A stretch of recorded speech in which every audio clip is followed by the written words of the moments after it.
Hey there, welcome to another edition of Solve My Math Homework's Video Solutions. So this is a calculus problem. It says find the area enclosed by the graph of the functions f of x equals square root of x and g of x equals x cubed. So before we get into this, let's talk about a few things we know.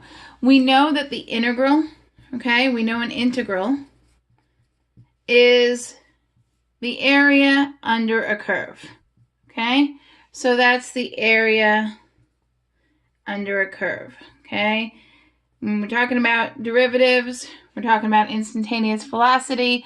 Now we're talking about total area under the curve, total distance. Sorry, I don't know what just happened to my voice there. All right, so when you see area and you're in a calculus problem, you're dealing with integrals. But now this is a little different. We want the area enclosed by two functions. So we're going to likely have, and not likely, we will have something like this, And in fact, let me try. We know what both of these graphs look like, and I will show you a better graph. So square root of x, we all know what that looks like. That's that guy, right? And then we have the cubic function, which looks something like this, So we're looking for this, If we want to know the area that's enclosed by two functions, we really have to know, before anything else, we have to know these little points here.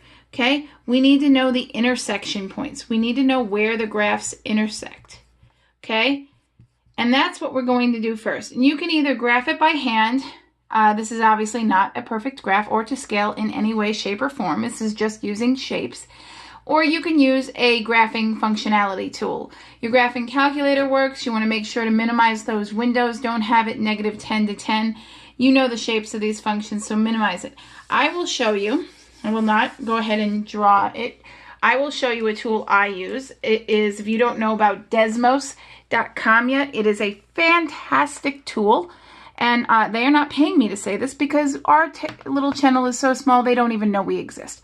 But anyway, Desmos.com, I went ahead and put in x to the 1/2 power, and then I put in x cubed, and so I can see that they intersect at 0, which I kind of knew, and they intersect at x equals 1. And that's what you need. You need the x coordinates for where these intersect, because you need to know the lower limit and the upper limit of the integral you're going to take.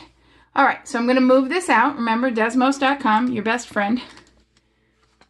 All right, and so that's what we have to do first. So we have to first find the points of intersection, which we just did, And they were x equals 0 and x equals 1. All right, so those become your upper and lower limits. And when I say upper and lower limits, let's remember, when we're dealing with the area under the curve, we have a definite integral from a to b, but we are actually going to take, now let's remember what my graph looked like, Here was my square root function, right? And here was my, see, this is why I don't draw for you. Here was my cubic function, So I need the area here. So we're going to put this as a definite integral. We're just going to subtract the two integrals here. But what you have to be careful of is you have to subtract the larger function, right? Subtract from the larger function the actual smaller function. And we're not going to call this b of x. We're going to call this g of x because that's what it is. And that confuses a lot of people. So you just want to look at the area that you're taking this, or the portion that you're taking this area, So from 0 to 1, in our graph, which function is on top, really? Which function has the higher values? And this is our f of x equals the square root of x. And this guy is g of x equals x cubed. Somebody once said in one of my classes, they always give you the larger function first. Yeah, don't trust anybody. They're not always going to give you the larger function first. You really do have to graph it out and see which one is going to give you the larger values. And really, I'm going to tell you, if you do it backwards, if you pick the wrong value for f of x, you're just going to get a negative area, which makes no sense, and you're going to know that you have to redo it. So, no harm, no foul, just a little extra work. Okay, so you're going to find your points of intersection, and now you're going to take your integral. So now remember, guys, when we do these definite integrals, so the definite integral from a to b of just f of x dx, well, that's that's a little involved. It's the integral f at the value of b minus the integral at the value of a, okay? So we have two of these. So we're going to have to subtract to find this. We're going to subtract to find this. So keeping your work organized is going to be really, really important here. So let's try to keep our work organized. All right, so we have definite integral from 0 to 1, okay, of x to the 1/2 power minus x cubed. Okay, and technically dx. I'm terrible with labels. Don't be terrible with labels. Okay, so, and now sometimes my students, I love this. When you get to calculus, it's never the calculus that messes you up. It's the algebra. They go, okay, well, we're just going to combine these and subtract them. Well, you can't because it's not the same variable raised to the same power. So we're going to go ahead and do the only thing we actually can do, which is take the integral, which is raise this exponent by 1. It'll be a fraction, right? It'll be 3/2. So we're going to multiply by 2/3 rather than divide by 3/2 because that's super ugly. All right, so let's go and do this. So we've got this 0 to 1, okay, of x to the 1/2 plus 1 is 3/2, and times 2/3 instead of dividing by 3/2 because that's just ugly. Okay, minus 1/4 x to the 4th. We're going to use those properties of integrals here, and we're going to subtract these separately. I really think this will help you. It'll keep your work organized. So what we're going to do, I'm going to take out this constant multiplier. I'm going to say 2/3, right, is going to be on the outside. I'm going to take care of it later. I'm not going to forget about it.